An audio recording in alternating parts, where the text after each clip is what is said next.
Hey, really fast, I just got an instant feedback from Fast Freddy in Jamaica Station. Rich Voss is about to be on 100.7. Karlson and McKenzie in Boston. Please have a Boston listener eavesdrop on Rich Voss. We need our Boston listeners right now to give us a call, tune in that station, and we want to listen to Rich Voss on an interview. Why, is it a bad show?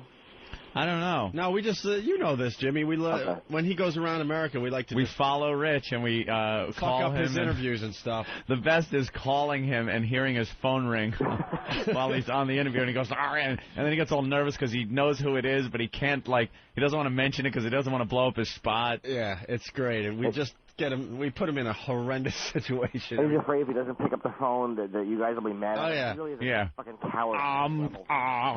It's another radio show, And then he calls all of us and leaves messages after the show. Yeah. Yeah, on the way out. I wish I would have known it was you. I would have picked up. We would have laughed. Yeah, exactly. I always support you guys. I got my parents coming out today and my sister. What, to see a taping? Yeah, I forgot to get them Christmas gifts like a fucking idiot. I'm like, fuck, bring you out to L.A. Like, that was what I meant to do. Right. So I just forgot to shop for anybody. So I can save myself 3 days so I got gift certificates. So you got to put him up in a hotel and all that? Yeah. I have nothing to do with them. I mean, I don't know what do you do with your family? I mean, they go to Universal one day, and then I'm fucking doomed. I have no idea where to take my parents. How long are they going to be out there for? Till Sunday morning. Holy crap. 3 nights. Send them to all the little attractions. What? Hey, Dad, you want to get blown on Santa Monica Boulevard? What am I supposed to do? And your dad would say yes? Hopefully, yeah. You go to Universal. A little father-son day. And you go to Disneyland. Then he'd point at me and go, get started. Hey, Jimmy. Kind of pissed at me. Yeah, hold on one second. We might have Voss on the air. Jay? Yep. They're in commercials? Yeah, still in commercials. Of course they are. Have we ever gone to a phone requesting another radio show on free radio and them not been in commercials where the guy goes, yeah, I'm on, and here they are. Right. It's always, no, they're in commercials. Yeah, we give commercial radio a chance all the time, and every time we plunk down their little station, they're in commercials. In commercials. Hey, I heard Jay, I was giving you a bad mouthing. Yeah. Hey, Jay, as soon as Rich Voss is on, just get it on, turn up the radio and throw your phone next to it. We're going to just keep you in the background, so stay quiet, all right? Yep. Yeah, Jimmy. With Jim. I'm gonna break in really fast here because we're gonna miss Voss. Kim in Boston, what's up? Voss is on, and he's talking about beating one of the Let's radio hear it. DJs. All right, just put your phone near the radio. Yeah, please, Kim, help us out. Are you still dating the hot girlfriend or no? We got married. You got married? Well, congratulations. She's a great lady. She'll me and her. Not her. Yeah, we got married in September. Okay. And are you still touring together? Calling him. Yeah, just this week she's not working with me. Last week we were working in Poughkeepsie, matter of fact, and we're leaving, and we stopped to go to get coffee, and she walked in to get the coffee, and I walked in to pay for gas. Ringing. She thought I was standing next to her. And she closes her eyes and leans her head on this guy and starts singing On Top of the World. With her eyes closed on this some complete stranger's shoulder. If it goes to voicemail, call him again and again and again. I think we heard where it started ringing. He kind of paused. She picked On Top of the World, and he looked at her, I told him, I said, you got to take care of him now. I mean, you don't just lay your head on some stranger's shoulder without, full release. You know what I'm saying? I'll get the coffee, you take care of the stranger. That's how I roll. She was funny, too. She's a very funny girl. I still use her line, by the way. Mm-hmm. When we went to your show, she has a line where she walks into a room and someone asks, what's that smell?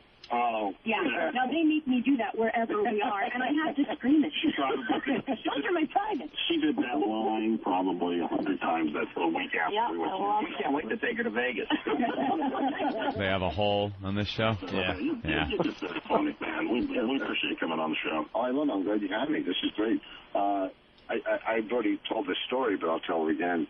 How she almost killed me on the honeymoon.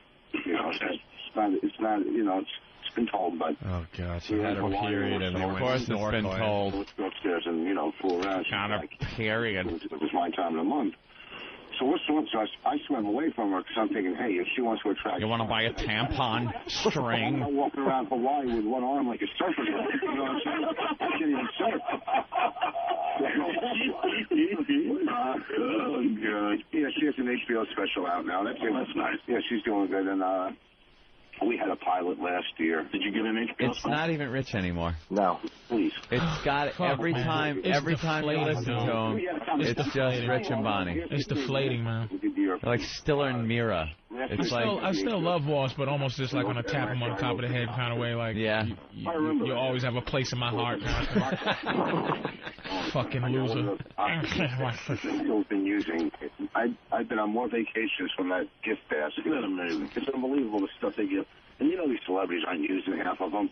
You know, because yeah, everyone's trying to call him. We've used. I think he turned his phone off. Every skin cream from around the world. I think every. You go to these resorts, and, you know, you feel like, hey, look at it. When we went to Hawaii for our honeymoon, he can't just talk about himself or just. I wouldn't pay $1,800. He's the guy now that has to talk about his wife everywhere he goes. All from the basket. All from the gift basket. The tips are outrageous. I mean, you just got to, you know, it's a scam. We were at one place. Do you think Bonnie goes out and just every word out of her mouth is about Rich? He turned his phone off. He turned his phone off? Yeah, so. He's on to us finally. Yeah. Another guy comes along the bastard ruined our bit. I tipped my wife. I tipped the gas station. I tipped everybody. So I go home. So then when you take a cruise, you pull up. They want a tip for taking the luggage out of your car, and then the luggage to load it, and then the tip to load it up. It really is ridiculous. You better tip those fucking cruise guys when they take your bags. You want your bags in your fucking room? You tip those guys. I've never been on a cruise. When you're cruising, is it more cruise and the cruise? Me and Bonnie, we had this wonderful stateroom, and I said, Bonnie, he's so defanged. Oh, isn't he? He's PG-13 now. He introduced that remote from the movie theater. He said, "Did you see this?" No. I gotta go, guys. All right, Kim. Commercial. Thank you so much. Yep. Bye. All right, there's a little taste of Voss doing some radio in Boston today. Hey, I listened to a fucking Newhart album. You know, my wife. Norton, what the fuck? Like, you talk to Voss more than any of us. What the fuck is happening? Is it like? Why does he think love has to do this to a person? I don't know. He's just a fucking frightened man. I think one day he's gonna realize she's gonna wake up and realize that she married and nothing. He just has to fucking keep talking about her. So he has to just keep talking about her, so to remind her that they're married, lest she forget and just leave one day or not come home. Yeah, I think that's what it is. I mean, his wife has never had any kind of self-esteem, or he's never got, you know, which he probably shouldn't. He's gonna fall into a chasm when she leaves him. She's gone. It's just, you know it's going to happen, man. Crack, gambling, drinking. It's all going to come back. It's all got to come back. I got to fill this void in my soul. I got to. Porcelain teeth falling out. He'll be back. Those teeth will be smacked out of his head by some black crack dealer one day as they just take his money and give him a piece of soap. I'll be at a rest stop. Voss, it's cold out here. It's cold out here. Oh, Jimmy, did you hear that story from Patrice? What? Give Jimmy the story really fast. I did. I was driving. And I was tired. I had to stop at a rest stop, and I went to sleep. And this fucking white guy knocked on. You know, comes up to my window, and I'm like, "What's up?" He goes, "It's cold out here." I go, "What?" Look at Norton's like, memories. he's like, it's cold out here. And he pulls my door handle. And I go, well go inside. Clueless that he's so sissy. He gave you advice while he was trying to suck you. Put on some mittens. A hat. Most heat is lost through the top of the head, sir. A hat would help you. I didn't realize it was a pickup line. I really didn't. I'm such an idiot. It's cold out here. Hey, Mr. Voss. What's up? Rich Voss. What's going on? Hey, Rich. How are you? First of all, how did she say that wasn't premeditated? The guy went out and got a finger, but it just happened that he ended up with a finger that he dropped in chili. That was premeditated. I like how these guys were thinking. Hold on one second. We're a little distracted. Wow. What's up there, guys? We're watching something on... what show is this on ABC? Good Morning America. Good Morning America, about how to get out of a car that's sinking, and they got a guy sitting there while the car sinks, This is an old clip. This guy did this a couple of years back. Did he? Oh, yeah. He cut his hand open. Basically, what they say is that was the window down when he went in? You got to wait for the pressure to equalize. I hear if you know you're going over, if you could at least get the... Unbuckle your seatbelt. It says open window and get out the window if you can. Right. You're supposed to open that window before you submerge, if you can. If you can. Or you could do the Ted Kennedy thing, just walk away. Because the key is to equalize. You think it'd be smart to keep the windows open, but basically if you're going over a bridge or something, you want to try to open up the window before it sinks all the way. Yeah, but if you can't, if you got power windows and there's a short or something like that, then you got to wait until enough water fills up the vehicle. Right. Oh, that yeah, he opened the door it. just now. And that has got to be... You can open the door if the water equalizes and is in the car. That's a tough time. It looked like you had to open it up immediately. You have to open the door immediately, let the water come in, because once you can't underwater, you can't open it underwater. That's right. That's what I'm saying. You have to open it on top of the water. That's right. And or at least open the window so the water comes rushing in so it equalizes. Then you could easily open the door. And get out the window if you can do that. It's a nightmare. Voss, what's up? What's going on? Voss. Thank you for running my interview. Did you hear the phone ringing? No, what happened? I'll tell you the truth. It was in my coat pocket, and I had that. I wasn't wearing my coat. It was on vibrate. And then I just get this strange feeling. I'm in Boston. I know these creeps are listening. That's why even before I went in, I told this story before when I did the the honeymoon bit. Yeah, it's not like I haven't done this. I've done it before. That's why you did that? Because we were reciting the bit as you were doing it. Okay, then during break or something, I take my phone out and I go, 7 missed calls. 7. Who would call me 7 times? 7 early in the morning. Okay? And I go, it's going to be too uncomfortable. But I got some good plugs for you guys, and I don't know if you heard them. No, we're hoping that we got a tape of it, because then I heard they started taking phone calls, and you got a few Ramones that got through. Yeah, but I was saying how funny O and A are, and then I go, we're doing a WOW stop. If you want WOW stickers. Oh, that's cool. You didn't hear the whole bit about how I took Patrice as my opening act on the road? No. See the funny stuff. And then I told... I think one of our Boston listeners actually taped it, and we're going to get the tape, and we'll play it tomorrow or something, or later today.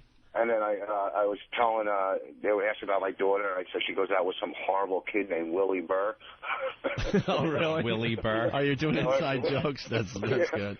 And whatever, so... Dude, you got to understand, our pests are everywhere. We had no idea you were in Boston. Also, one of the pests called up and said, hey, dude, Voss is on in Boston. You want to listen? I'm like, yeah, definitely. Well, it started, you know how these interviews, you're in for 10, 15 minutes, whatever. It was all right. But I knew if I would have picked up, it would have just been another radio bridge I burned. You did fine. What are you doing in Boston? I'm doing a Comedy Connection. Oh, I'm doing it. With good old Bill Blumenreich. Yeah, Friday and Saturday. Well, I haven't seen you since New Year's Eve. What a great show that was. Yeah, you guys kicked ass down there. That was a lot of fun. Absolutely. Everyone kicked ass down there for Norton's show. Norton, Colin Quinn, and Voss. That was fun. Who's in studio? Patrice? Yep. Hi, honey bun. What's up, sweetie? Are you mad at me or something? You're not talking. I'm just letting you fucking talk, asshole. Jesus, I never heard you talk for 5 minutes without saying Bonnie's name, dick face. You're enjoying it. Yeah, I just wanted to hear old Voss talk again without fucking his wife. I didn't say it. Plugging his wife. My wife's panties today. I bought her some new panties and fuck a hooker. Set up. Oh, you know what? You suck just all bit of life. You're like a... See, this is what I'm saying. See, the old Voss would never say any shit like you suck. See, I'm trying to be positive. Shut up, Voss. I want negativity, motherfucker. Give me some negativity. Z100XL radio. Shut up. God damn it. I just was enjoying you sounding like a goddamn grown man again for 5 seconds. I am. I'm not like... I didn't talk about any broads or anything. I didn't talk about my wife. I'm talking about guy shit, you know? I'm just a dude now. You were talking about your wife having her period on... We heard you. I did that one dumb bit. No, you didn't. You talked about your honeymoon. You talked about the HBO special she did. And then you also talked about how she put her head on some strangers... That was a new bit, and it's funny. It was a true story. Well, that's not the point, Voss. The point is you just said you talk about guy stuff. Well, here's the, if you can get the tape of me last week on radio, I just destroyed it. Someplace, look, at 3 years on the road, I'm doing hundreds and hundreds of radio stations. Sometimes you're into it, and sometimes you're not, and you just put it on autopilot. You guys know that, all right? I don't know that. Because you don't work that much. You know what? I know the story about Patrice, Opie, and Anthony, but we were doing shows. We did 2 shows. They were sponsored by the ACLU fundraisers. Yeah. But ACLU, right? Patrice, they said we can't use him on the second show. He was too offensive. So the ACLU, who pushes the First Amendment. Yeah, it's censored. The ACLU defends Nazis. And they defied that zero. Pedophiles, everybody. Yeah. They want pedophiles taken off of the list and stuff. He's pulling neutron bombs out on me. Jesus, Voss. Jesus Christ. Too offensive for the ACLU. Yeah. That's like getting kicked out of NAMBLA for liking too many young boys. I don't know. I gave you credit on the radio when you wasn't when it was off air, though. I was telling Anthony that I think that you're just happy because you just feel like this is the first time in your life you feel like a responsible man. Like you're doing all the things that like men do. You have a family, you have a house, you just... And society deems you a person now. Right, and you're not like this rebel anymore. You really feel like life is something that you should be a part of, and I understand it. I gave you credit where credit's due. Listen to me. All right? I had that feeling you're talking about with my first marriage, okay? The whole week. No, you didn't. You was in a fog, you fucking junkie. We're talking about now. We're talking about sober Voss. Now I'm getting old and lonely. There's a difference between old and lonely. And, how many times can you take some snaggletooth waitress from a comedy club behind a dumpster and be for full, fucking right? Christ. Jesus, Voss. He's a hopeless romantic, isn't he? Oh, did you bring her flowers? Snaggletooth. Hold on. Did you give her unpeeled bananas? Let him talk. He's on a roll here. So I mean, it's just, you get to be my age, you just want a little security. Someone who might, be able to... So it wasn't about love. No, I love her. Gotta call you out on that, Boz. I'm in love. What, are you kidding me? Let me tell you something, too. If I didn't have her, if I knew about this whole MySpace thing before I met her, all these hot broads, what, are you kidding me? Oh, but, what, you're getting a lot of MySpace girls? Yeah, they always, can I be your friend? Can I be your friend? Yeah, you could be my friend. Yeah, of course. You can be my friend. How many friends you got? It's fake friendship. I hate MySpace. How many friends? I got like 4,000. I used to get more when Anthony had me in his top 8. Oh, shit, you took them off? I switched my top 8 around. I switch it up. I had the soldiers on for a couple of weeks. Anthony put no black people on the top 8 ever. Is that true? You've never had a black person on your top 8. Let me think. I think you're right. I think you need to go home today and make all your top 8 schwoogies. I will something? Wait a minute. Should be for the month of February, but it's close enough. Okay. I will have an entire black top 8 for Black History Month. Oh man, he's gonna be sweating at home. I don't figure it out. I hope I can find 8. I have over 10,000 friends. I think I've denied every black person. And they have to be black. Really? Not Halle Berry black. They gotta be crispy black. They gotta be Mickey Rivers black. They gotta be any black motherfucker, any shade of black. They gotta be Manute Bowl black. I want to see black. 60. I want it to be so black you can barely see their faces. Let them crawl before he walks. Yeah, come on. My top 8 looks like Greenwich. Jesus, there has to be some racial mixing in there somewhere. Just something. Can't make it. You put Patrice in your top 8, you only need 4 more. Nothing. It was going so good. I was doing so good. It really was. All right. Good old Boss. I was going good. Don't cut me off because I have one bad one, all right, when I have 10 good ones. Well, they were telling us that you got to go. Yeah. Who's telling you that? You guys are telling you that. You guys are telling you that. You know what? No, it says right here, Voss has to go. You have to do another interview or something. I don't know. I don't know what your people are getting listen, at. You can kick me off and you can do all that, but I'm going to be big again this year. This is my year, pal. Your year? You know what? Yeah, I got things fucking cooking. And Last Comic Standing is back again, too, Voss. You know that. Yeah, I know. I heard. Voss, what do you have cooking? We should get that out of the way. I'm not going Oh, he is pissed right now. He is pissed. Staring into his phone. Stupid Opie. Bastard. Oh, good old Voss. Kevin.